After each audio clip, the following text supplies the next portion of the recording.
بسم اللہ الرحمن الرحیم۔ السلام علیکم ورحمۃ اللہ وبرکاتہ۔ سردار دو عالم صلی اللہ علیہ وسلم سے بے پناہ عقیدت و محبت۔ عبدالرحمان جامی رحمۃ اللہ علیہ شرح جامی کو جناب پیغمبر صلی اللہ علیہ وسلم سے بے پناہ عقیدت اور محبت تھی۔ کہا جاتا ہے کہ ایک دفعہ عبدالرحمان جامی رحمۃ اللہ علیہ نے کچھ اشعار پیغمبر صلی اللہ علیہ وسلم کی مدح میں بنائے تھے۔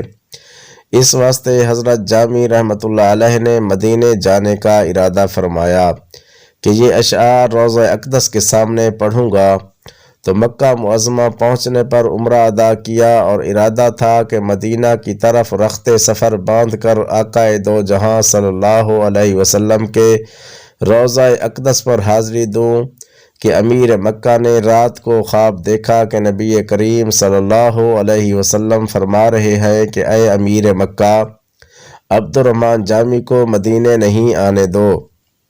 صبح امیر مکہ نے پابندی کا اعلان کر دیا، مگر حضرت جامی کے دل میں ایک تڑپ تھی، ایک نہ ختم ہونے والی آگ تھی۔ دل کے اس تشفی اور آگ کو ٹھنڈا کرنے کے لیے حضرت جامی رحمۃ اللہ علیہ چپکے سے رات کو مدینہ کی جانب نکل گئے، اور رات کو دوسری مرتبہ امیر مکہ نے نبی صلی اللہ علیہ وسلم کو خواب میں دیکھا، فرما رہے تھے کہ اے امیر مکہ، وہ تو آ رہے ہیں۔ اسی رات کو امیر مکہ نے فوج بھیج دی اور حضرت جامی رحمۃ اللہ علیہ کو راستے میں پکڑ لیا اور قیدی بنا لیا۔